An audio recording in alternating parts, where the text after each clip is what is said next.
Hello and welcome to Cartoonist Kayfabe. My name is Jim Rugg. I'm Ed Piskor. Today, Ed, we're going to look at crossovers, intercompany crossovers, hotshotting, as it might be known in the wrestling business, and there's a lot of them. So we'll kind of be bouncing around. I put them in chronological order so we can see the history of these kinds of crossovers or money grabs, if you will.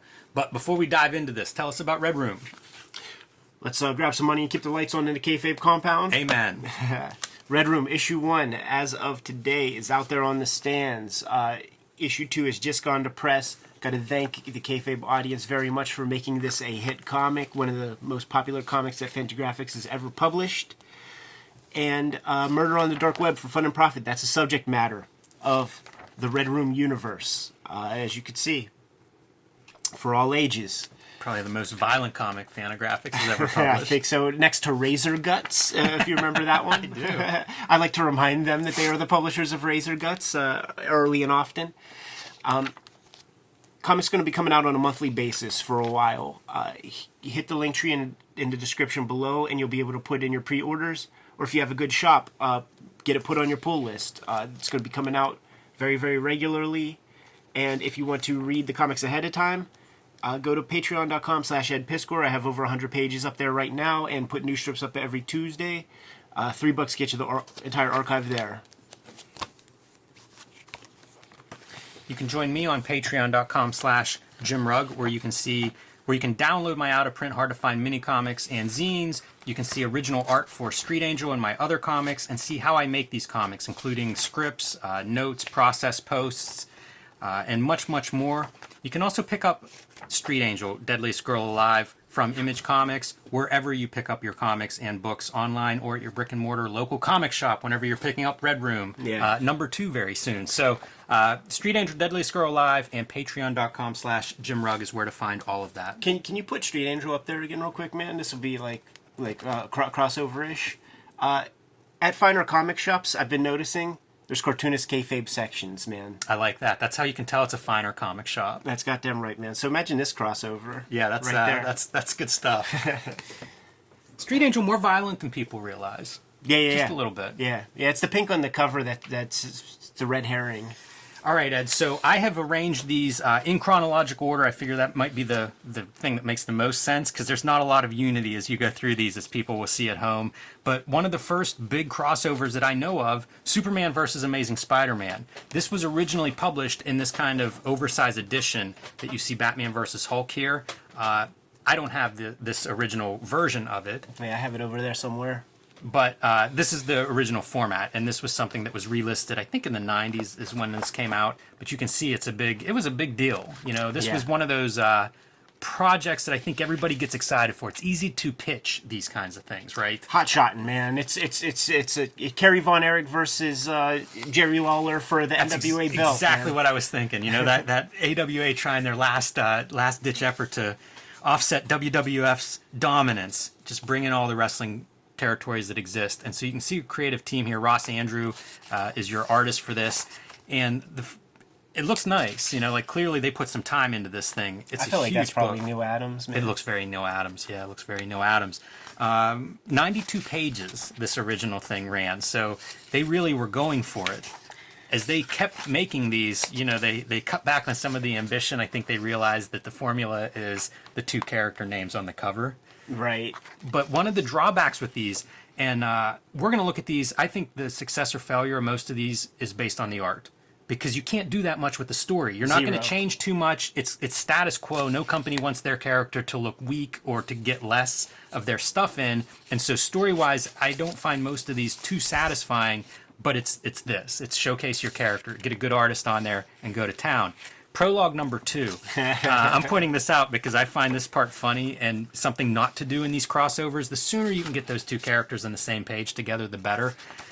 This one, we've got multiple prologues before they cross paths. I mean, this is like a complete Spider-Man comic versus Doc Ock here in prologue number 2. Yeah, wait, what's the page count right there? Page 30. We're 30 pages in. And now we're at prologue 3. Lex Luthor and Dr. Octopus teaming up. What a piece of shit. Man, it just goes forever.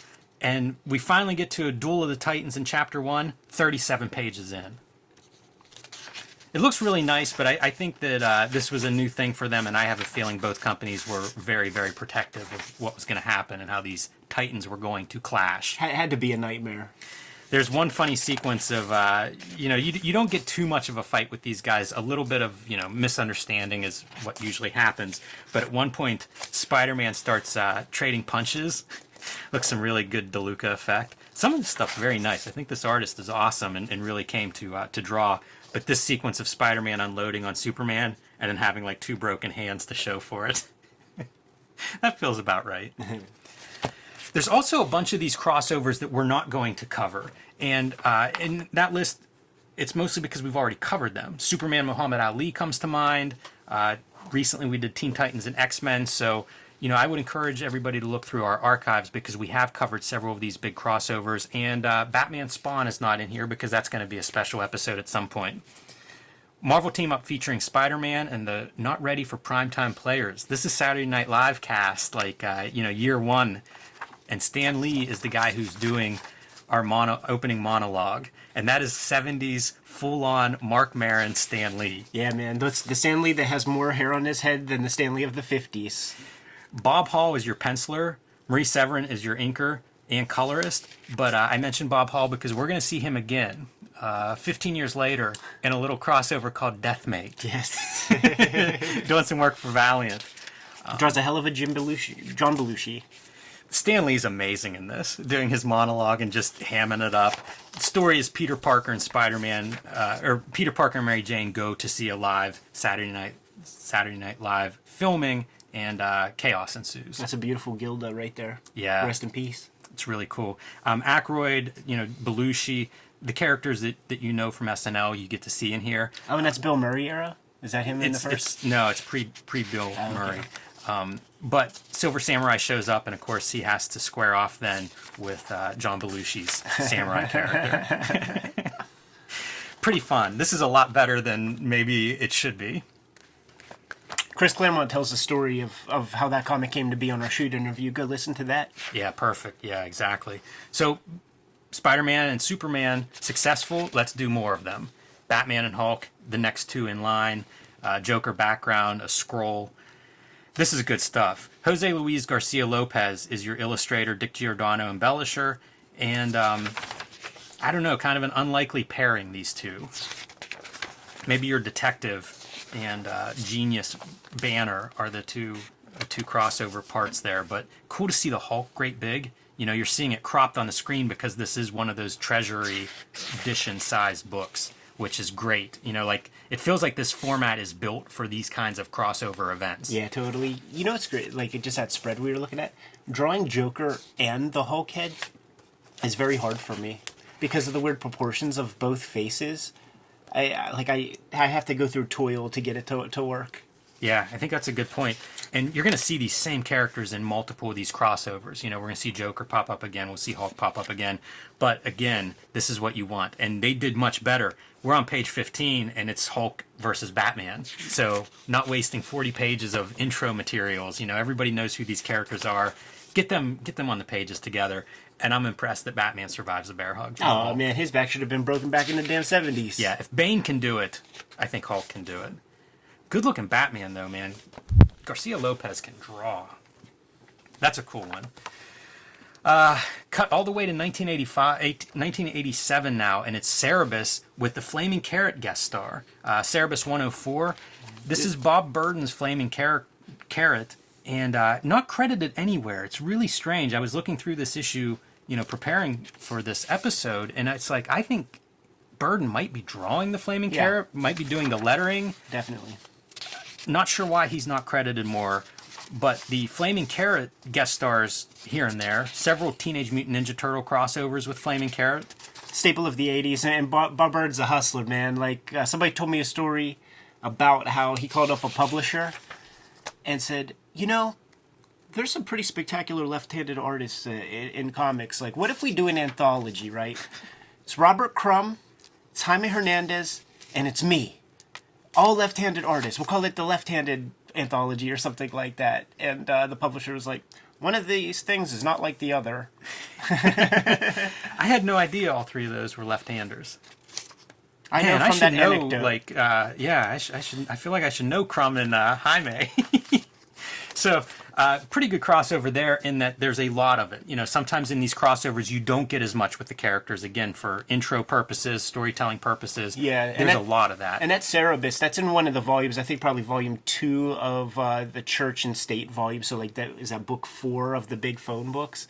It's very abrupt. It just happens, you know. Right. Like you're reading this whole big thing, and then here's the Flaming Carrot issue. And I mentioned that that's a good one because you see a lot of Flaming Carrot. Not so with Teenage Mutant Ninja Turtles Meet Archie. 64 pages.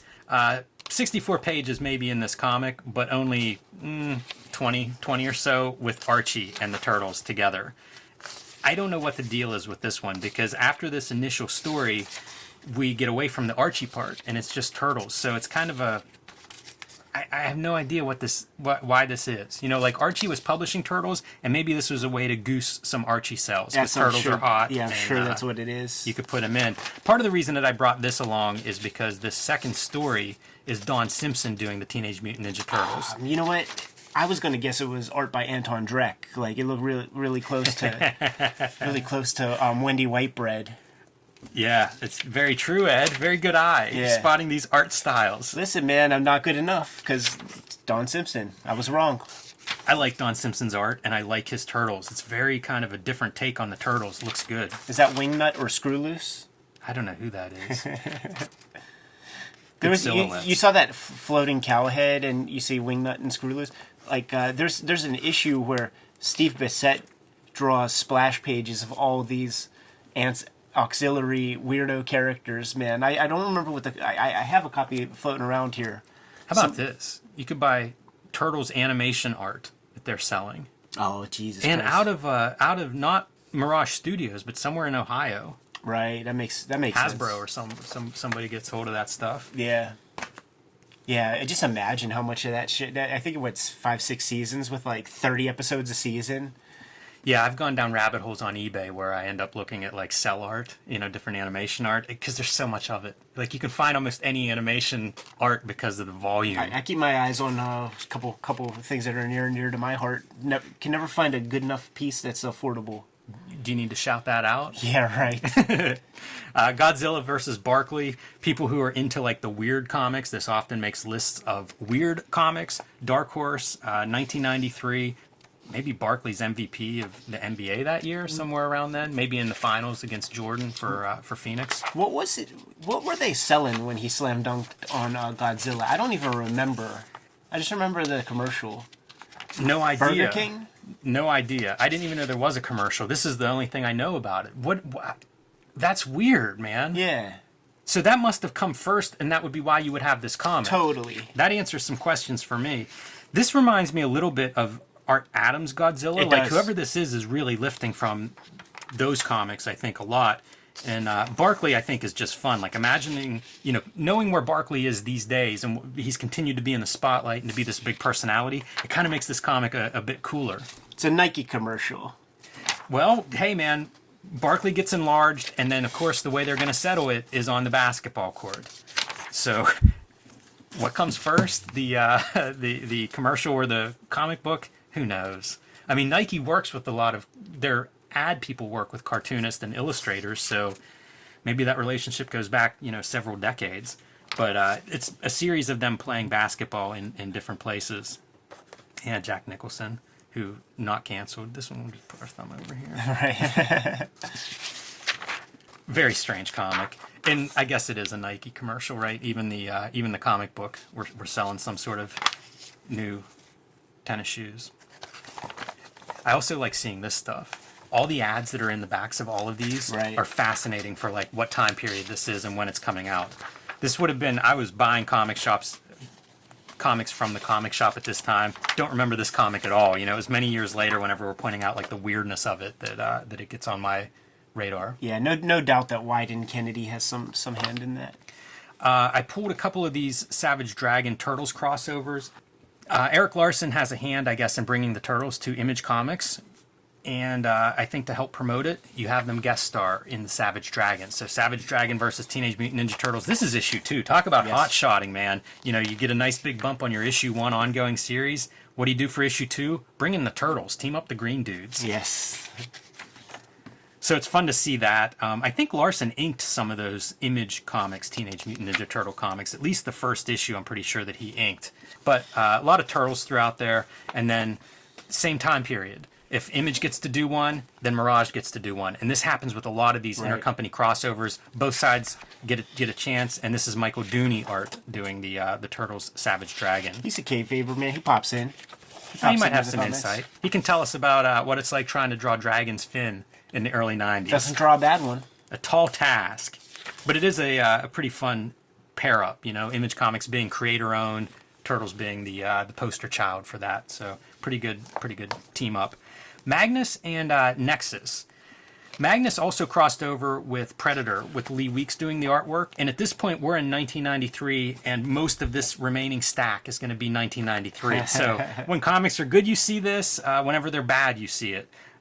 I love this intro stuff because Russ Manning, the famous Magnus robot fighter artist, was somebody that Steve Rude looks up to. Yes. And so you get to see like the quickie condensed origin stories of Magnus on the inside cover of this issue, Nexus on the inside cover of this issue, Duo Shade. Yes, that would be like the Loomis part of the Steve Rude interest, man, playing with methods and materials. And Gary Martin doing inks. We looked at his inking book a while back. But this is, for my money, this is Steve Rude near the top of his game. You'll see inventive layouts. I like these open panels, you know, no black line holding the panels in. And page layouts, man, you know, like something that we looked at Rude's sketchbook and you would see his attention to that kind of stuff. So kind of interesting, and interesting to think that Magnus got a couple of these intercompany crossovers.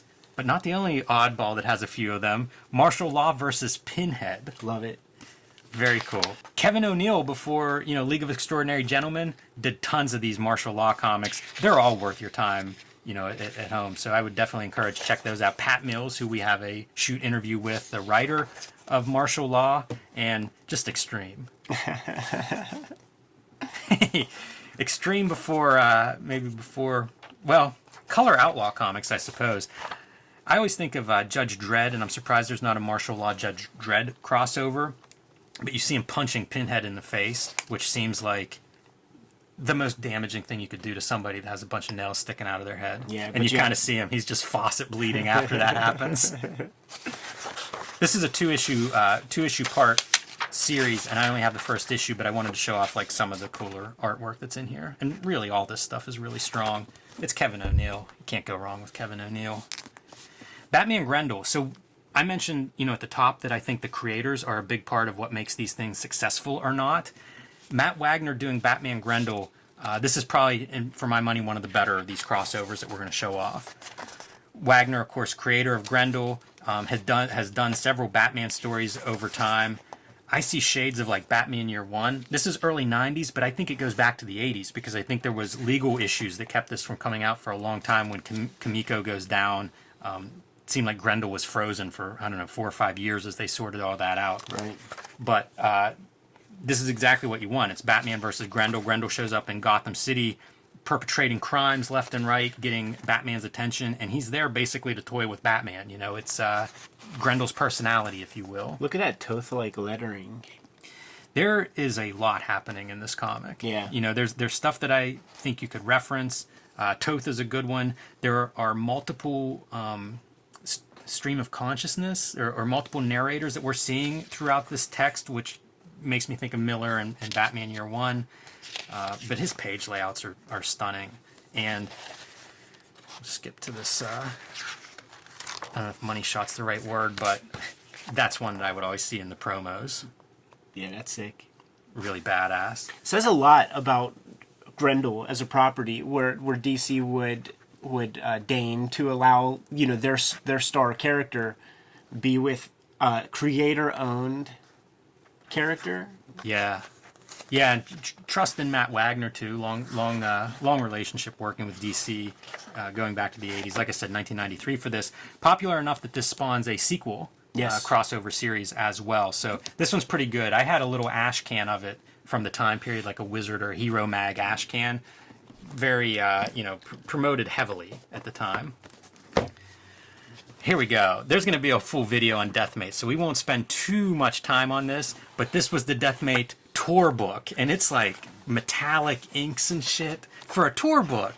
Hey, man. They were just cashing in. They are not in the comic business. They found out that you could very cheaply print these things up in the shape of a comic book and, sell hundreds of thousands of them. So get them all out there. This is kind of neat. Jeff Scott, we know him as J. Scott Campbell. Yeah. And this is before Gen X miniseries. Like, this is, Jeff Scott first appearance in comics probably. Guy that won the Homage Studios Talent Search and then, of course, makes his name with Gen 13. So very, very, very early start here for Jeff Scott. If my wizard knowledge is accurate, man, it's Deathmate Black, which warehouses the first appearance of Gen X. Oh, it's in here. Yes. And like I said, we'll probably do a full episode on these at some point, so I don't want to spend too much time here. But Barry Windsor-Smith penciling this prologue and Jim Lee inking it.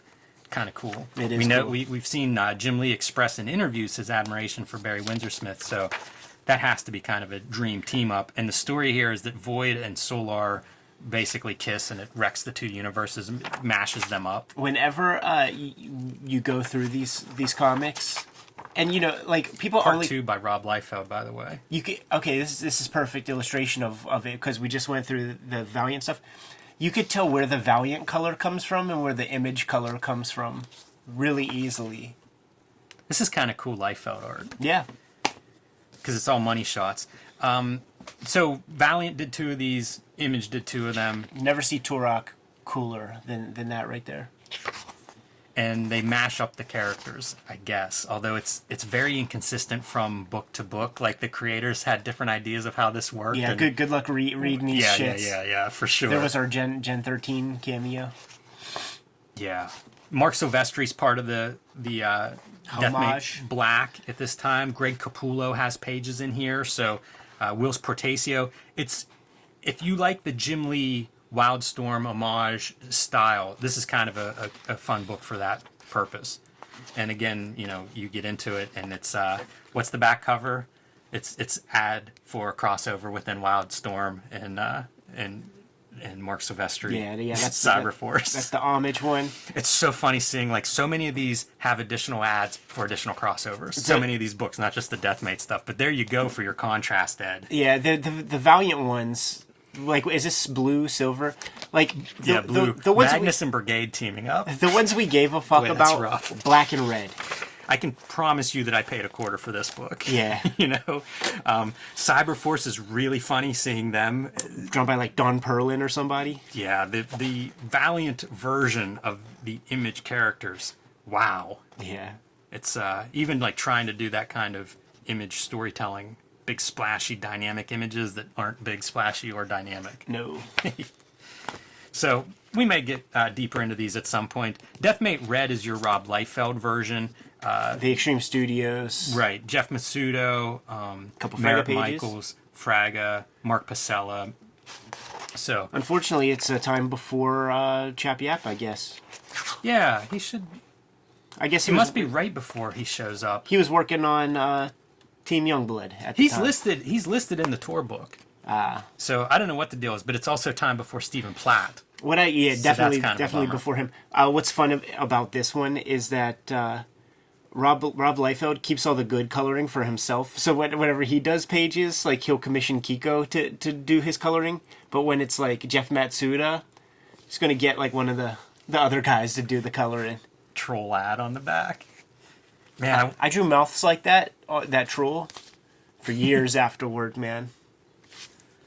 Kind of a sneer. And then your Deathmate epilogue ending here, and Mark Silvestri doing the front pencils.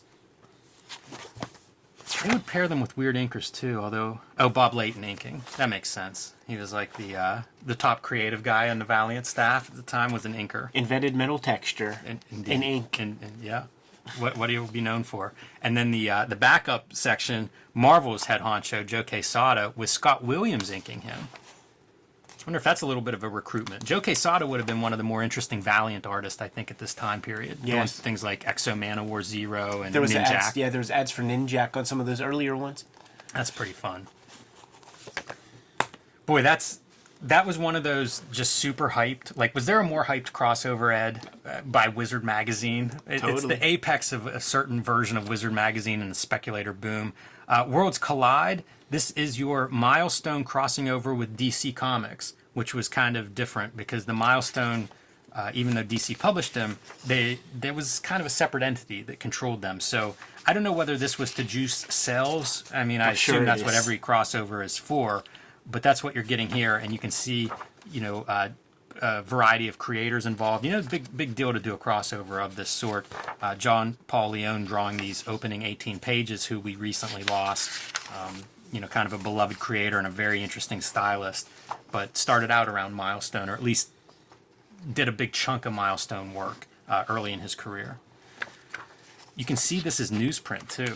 Kind of interesting because these are arranged chronologically. Like, this is the same time period as Deathmate, which we just looked at and had like heavy stock, glossy coated paper. It's a Milestone book, like down to the color. Yeah. Probably had newsstand distribution, even though that wasn't a newsstand issue. Lobocop. How about that for a crossover? Martin Emond is probably the main reason that this is on my radar. Really liked his Lobo stuff, like his work in general, and he didn't do very much. No. Another guy who passed way too young.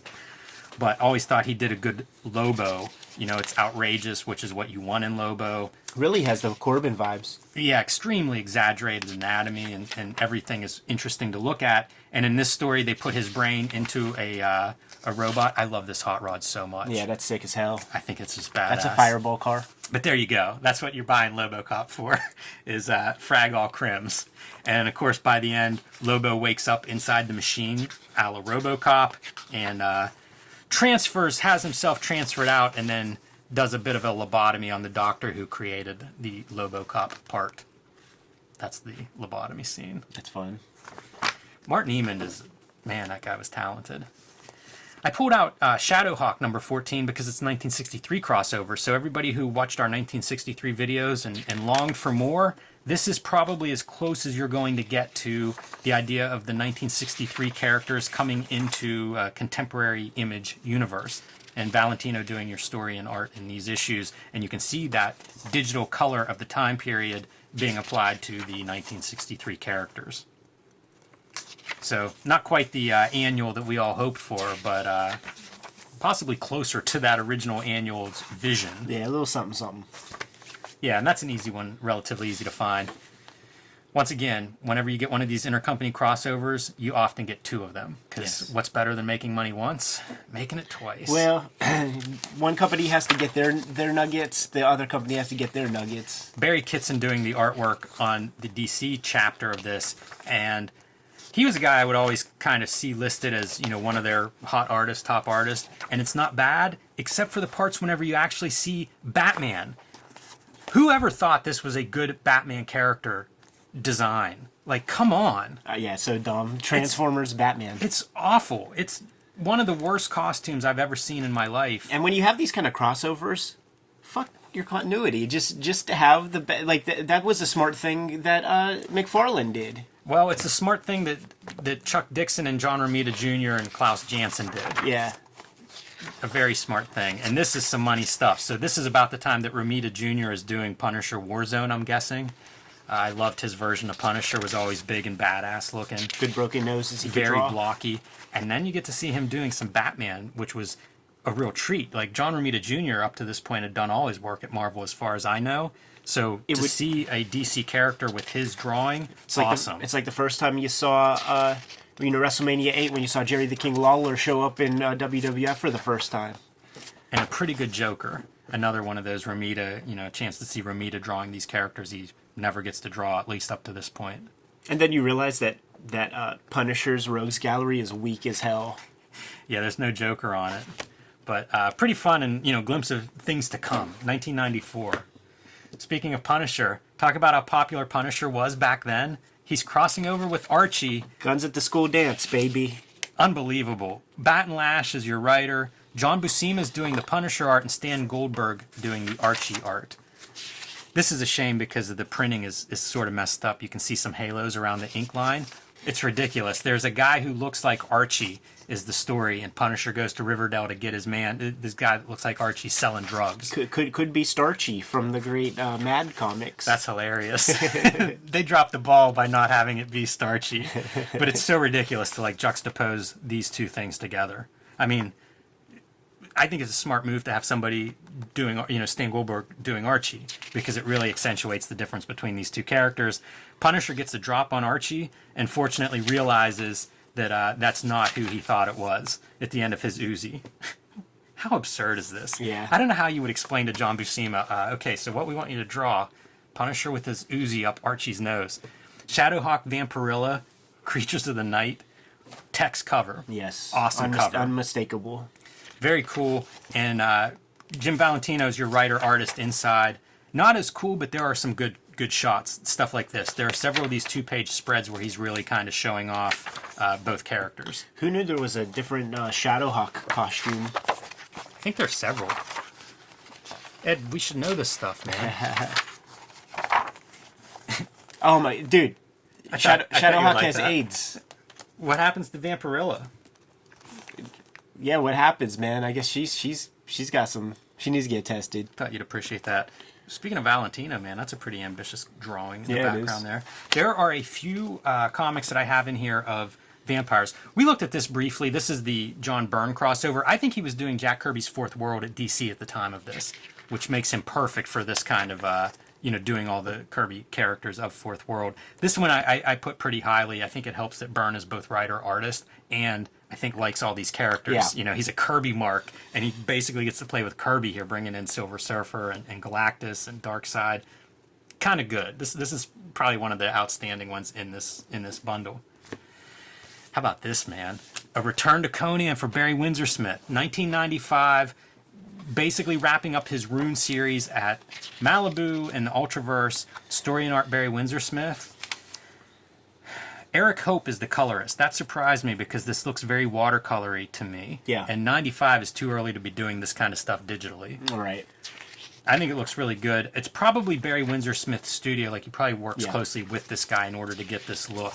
But this is a badass.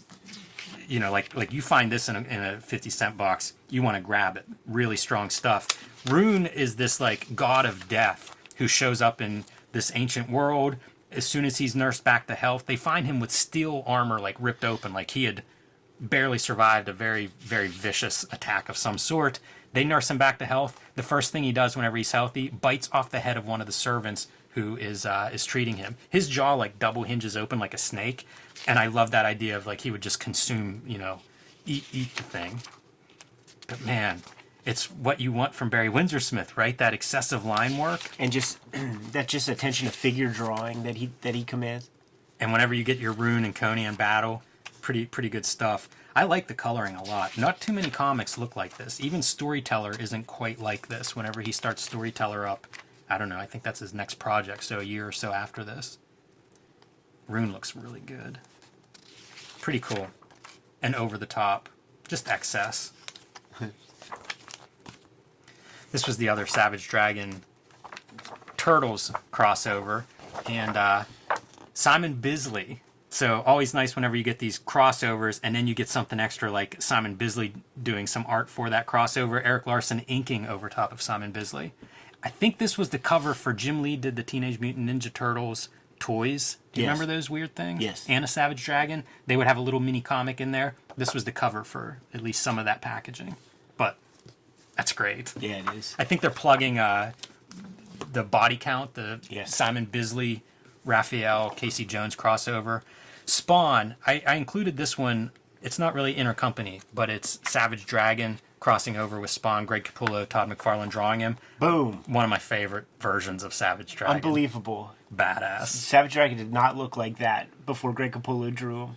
I think it had an influence on Eric Larson in the way that he would draw him, because he just keeps tapering that waist smaller and smaller, but all of the dragon stuff looks good, and that fin is spot on, man. Yeah. That fin's 100% as far as I'm Those concerned. are Megaton Man arms. It's so good. All dripping in blood. So good. When I got rid of most of my spawns in my old Purge, that was one of the few issues that I kept hold of. A lot of Savage Dragon crossovers. Savage Dragon and Destroyer Duck. This is really fun because Steve Gerber, the creator of Howard the Duck, was doing some Marvel work at the time and wrote this scene where Howard the Duck ends up in a dark warehouse and like chaos is happening. Turtle's making an appearance. In this story, Destroyer Duck and Savage Dragon end up in that warehouse, and there's kind of a schmoz. And the story is that they basically liberate Howard the Duck out of that darkened warehouse, which is kind of a fun. You know, these crossovers usually have no meaning, no value, nothing lasting, and it's not like there's any legal thing there, but it's just a fun within the universe of comics that Gerber got Howard the Duck back. Yeah, swapped him out, kind of like using a different duck character in his place. Hellboy. Yes. Hellboy early in Hellboy's career, making an appearance in regular issues of Savage Dragon, and you get to see Larson doing sort of his little bit of a Mike Mignola style. Pretty cool. Yeah, it is fun as hell. Larson's done a bunch of these kinds of crossovers, like Madman and different characters. He's pretty free with letting the dragon go off and guest star in different places. But this is early, I think, before Hellboy really is the gigantic hit that Hellboy is. So you would see some Hellboy stuff popping up here and there. But this is also what you want in these crossovers is you need these characters to fight. Right. And both of these characters have no kryptonite, so... Unstoppable force, immovable object, as a great Gorilla Monsoon would say. It's a really good pairing. They're both monster characters. Like, man, this is one I wish Mike Mignola would have drawn. You know, like we talk about both companies doing one. I'd love to see the Mike Mignola version of Savage Dragon. And I guess you can see a glimpse of that. You know, he didn't do a full issue, but there's your Mike Mignola pinup. So that's not bad. I'd be happy to see a full issue of that. Not sure who the pinup is in this one. Oh, Jay Lee doing Hellboy and Savage Dragon. Nice. So artist crossovers of character crossovers. Savage Dragon and Martial Law. This one's black and white, but a very, very good story. It's the real team, Kevin O'Neill. Yeah, it's the real deal. It's another one of those good pairings, you know. Martial Law just fits with almost any super-powered character you could put in there. That's a fun Kevin O'Neill doing Savage Dragon. Good fin on that one, too. Good build where it's a tiny little pinhead on top of gigantic torso. Speaks to just the popularity of martial law at the time, you know, to have all of this interest. I like these covers, too, for it. 1997. Do you know when the Heroes Reborn was happening? 97. All right, so this is the real hot-shotting of the territories. As the comics market's plummeting, it is like Marvel and Image now combining forces to try to do anything to sell books. There were a series of these. I think there was at least one more, like maybe Modern Age or Bronze Age or something. But the first one, Travis Charest doing his mostly sepia tone, black and white kind of art crossover, and it's Wolverine and Zillet as the prime characters in this first one. Very weird art. Highly Saw that rendered, Tom Cruise run. but strange. I was into Travis Charest for a while.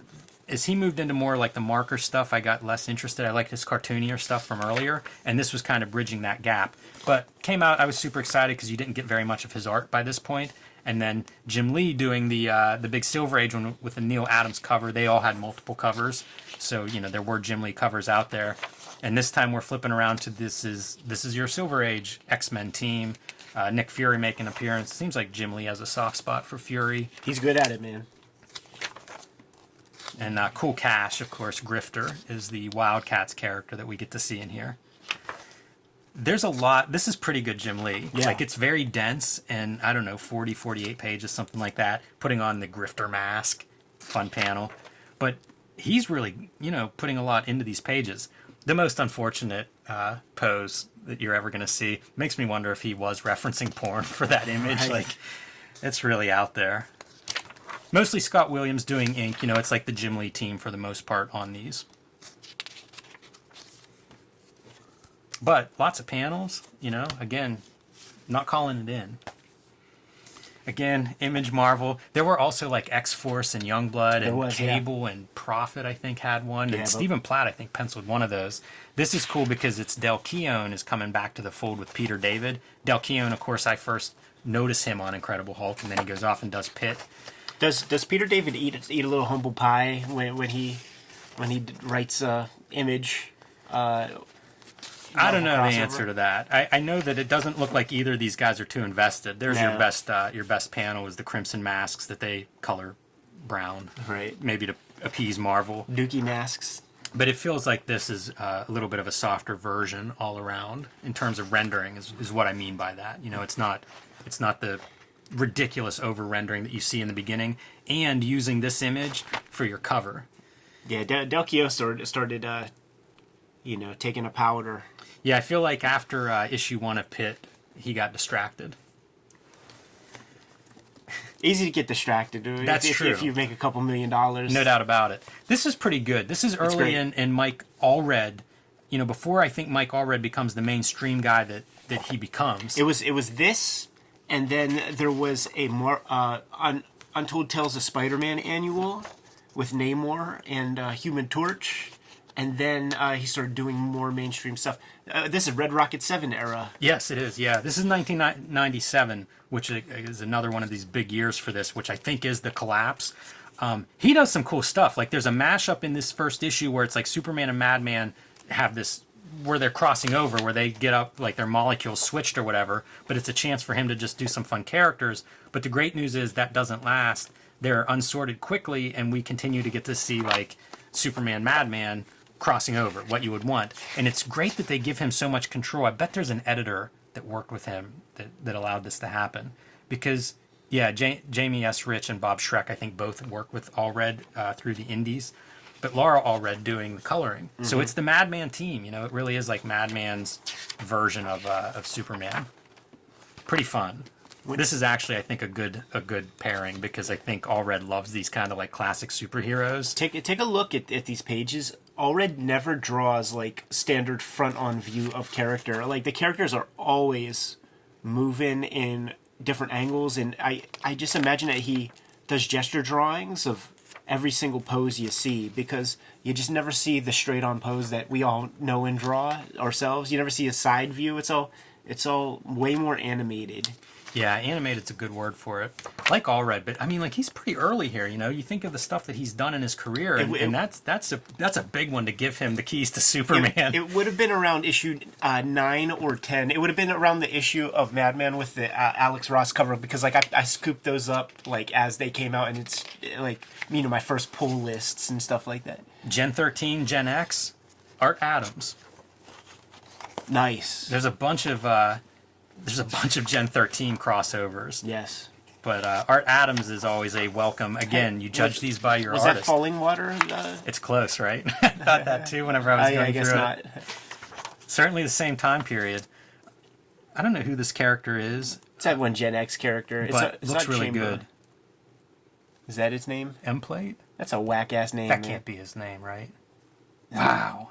That's unbelievable if it is. But it is Art Adams going for it.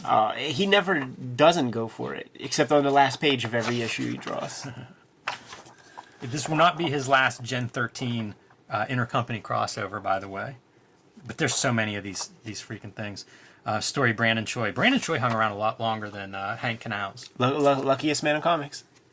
Gen 13 Gen X, or Gen 13 Generation X. This is the Marvel version. Salvador LaRocca doing your artwork here. Pretty young Salvador LaRocca. James Robinson. We're going to see him again in a couple of pages. But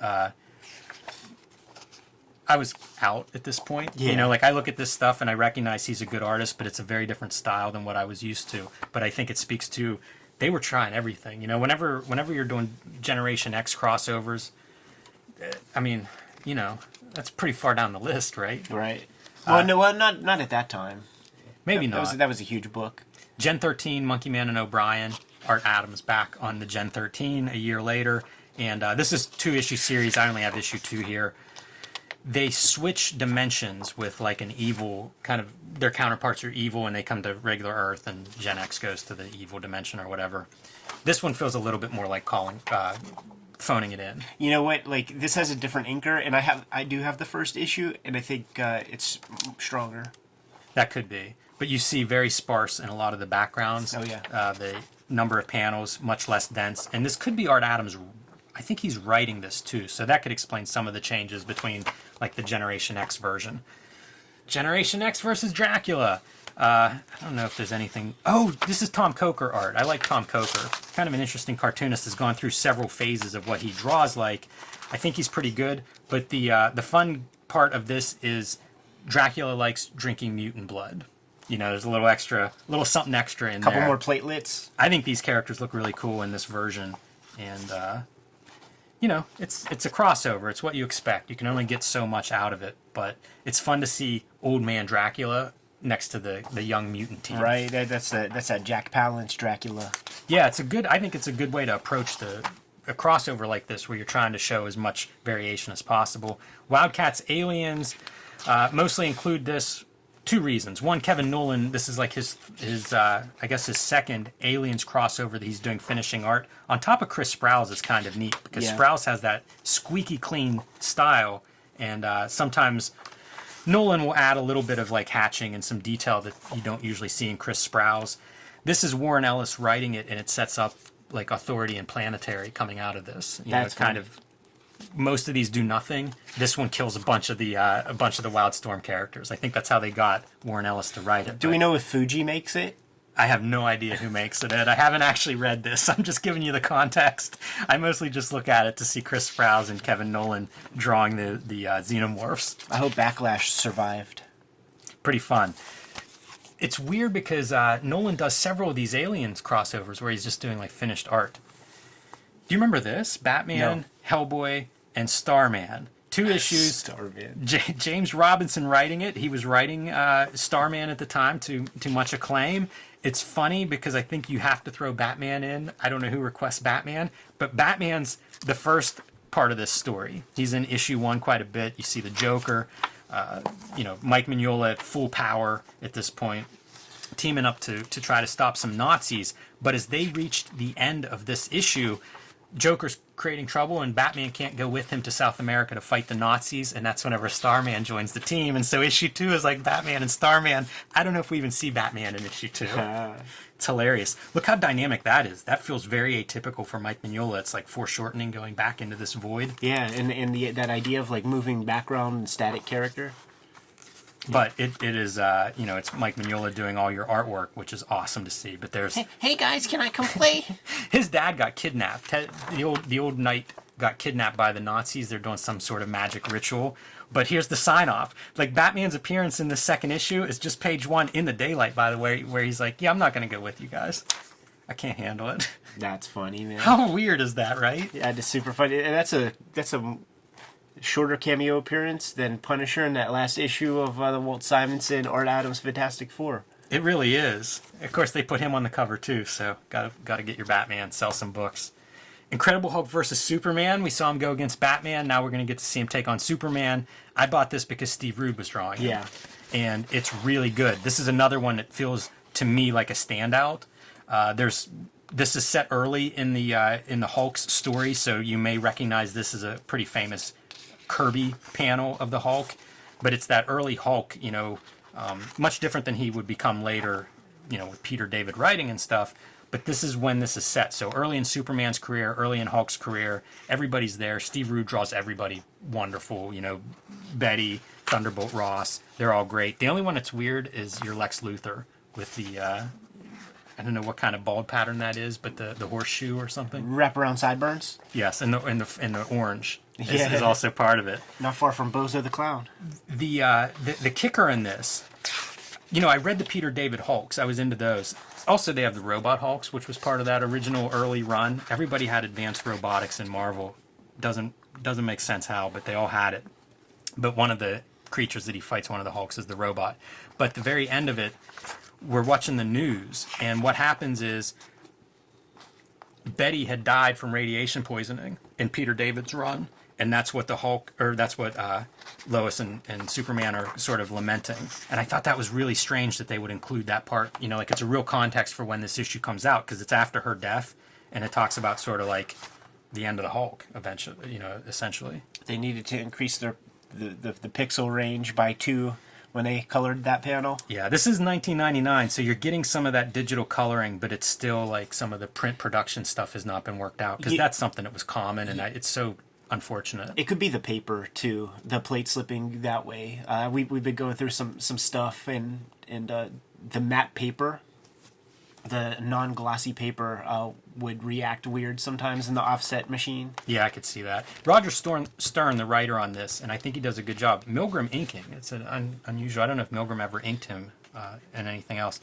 Superman and Savage Dragon. This is John Bogdanov, longtime Superman artist, and I kind of like his art. The coloring doesn't do it any favors, but I think he does a pretty fun dragon for the most part, gets the fin right. At one point, dragons... I got fooled into thinking this was Archie. Yeah. You know, looking at all these crossovers, it's like, wait a minute, Archie Andrews? I thought it was Walter Kovacs. Yeah, that too. At one point in the story, Dragon loses his hand, but some of this stuff is really dynamic. Some of the fighting that happens in here. He's good for that. Yeah, I think so too. And the other piece that I want to show in here is Darkseid is who they eventually meet up with. That's a pretty good Darkseid, but it always makes me think, like, where would DC Comics be if Kirby doesn't do Fourth World? Like, Darkseid's the villain in half of these crossovers. Right. One more 1963 for anybody that's, again, jonesing for 1963. And again, Valentino is your artist-writer for this. I'm looking to see if Tom King is part of this. This is 2001. That has to be after the 1963 Fallout happened. Like, I'm kind of shocked that this is able to exist. It's a very, very short story. Only, 8 pages or so in the beginning. And specifically, like, let's take a look. These are the Steve Bissett characters. Is that right? I believe. Yeah, we can look down here. Well, they're all copyright 2001 Alan Moore, Rick Veitch, and Steve Bissett. Mighty Man is in here too, copyright Eric Larson, of course. These are interesting comics. I have the first run of this from Caliber. Yeah. And the 4th issue is in color, and it's like 90s. 90s style. It's those characters, but updated. It's early 90s, but it's commenting on there. And then this is your One for You, One for Us, the Eric Larson version of the Superman Savage Dragon crossover. Some Superman villains come to Chicago, so Superman feels compelled to go help out. And at the press conference, Dragon asks him why he wears his underpants on the outside. Gotta cut promos, man. Got to. And inked by Al Gordon. So it's Larson doing writing and penciling, and Al Gordon doing finishing. Alex Ross painting over an Eric Larson drawing for the cover. Love it. And I just also think that, Larson probably drew an issue of Savage Dragon that month too, so it's like one of those 80-page months. This is, I think, 2002, so getting into some really weird territory. The Superman Aliens 2 sequel, and again, Kevin Nolan doing your finishes over John Bogdanov. This is a really cool story. This is Darkseid gets hold of the aliens to basically weaponize them, and if 2 franchises ever made more sense together, I can't name them. It's perfect. Like, if anybody's going to domineer those face huggers and the xenomorphs, it is definitely Darkseid. So I feel like that's a really strong concept, and you get to see some of the Fourth World with the really nice Nolan finishes on top. Our own Tom Scioli here. G.I. Joe and Transformers have kind of a long history of crossing over together. This was one of Tom's big books, and I thought about bringing the big collection. If you're looking to pick this up, if you're not familiar with this, it's fantastic. I think Tom really leveled up in this year and a half or so of doing this 12-issue series plus an issue 0 that was the Free Comic Book Day issue, but immersed himself in these universes and really put these universes together and put his own spin on them. An Ed Piskor variant cover here on issue number 2, my cover on issue number 3, and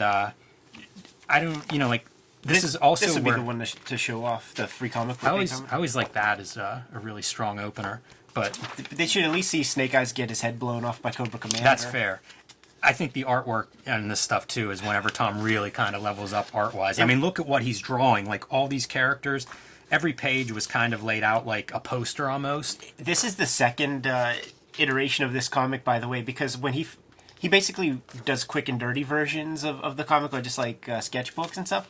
And the very first thing that he submitted to them was, and it's published in the big book. Yeah, there you go. He drew that here at the Kayfabe compound, and I said that you should just make the background completely black, because he was trying to do something either completely black or completely white. That's a good page.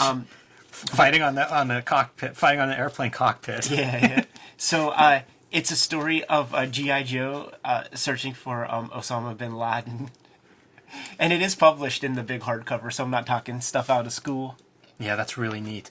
This is a cool series too because of this, like all the story commentary that they would go through and basically talk about some of the different choices that they were making. Gave him a ton of creative freedom on this thing. Yeah, they really did, man. It was a big conversation to get him on the board, and when they did, it just the train didn't stop. Like, he was drawing a new cover every freaking couple of days. Drew a San Diego Comic-Con like program book or something. Yeah, this was an amazing one. I remember watching from afar, and I guess he drew a lot of this with you, Ed. Oh yeah. He drew most of that at the studio. So definitely one to seek out. It's funny because this stuff goes back to the 80s. I was digging out like there's one that Herb Trimpe drew. Yeah. I always think of him as being the guy that would draw these like toy tie-ins and licensed comics, at least at that stage in his career. But he did one early on, and it was kind of like eye-opening, right? It's like, these are my favorite cartoons, and they're in a comic. Jay Lee did one at IDW of all the weird things in the early 2000s, so kind of a storied past.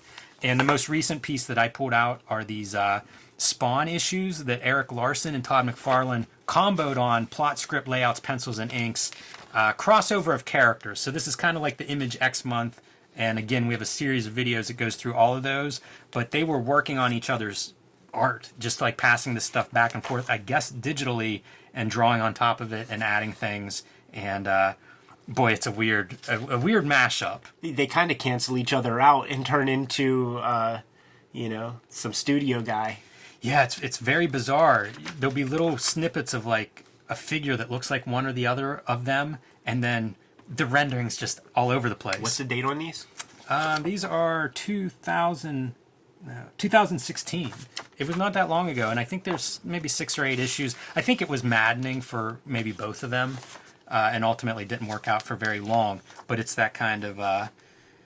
It's one of the things I love in digging through old comics is like, this is such a strange comic, and neat to see that. McFarlane will do his stuff, man, like to try to stunt cast his comics and get them out there and sell a couple more copies, because it's really legacy sales that the series is doing, 15,000 copies a month or something like that. And then he does a little something, gooses it a little bit with a cool artist or something.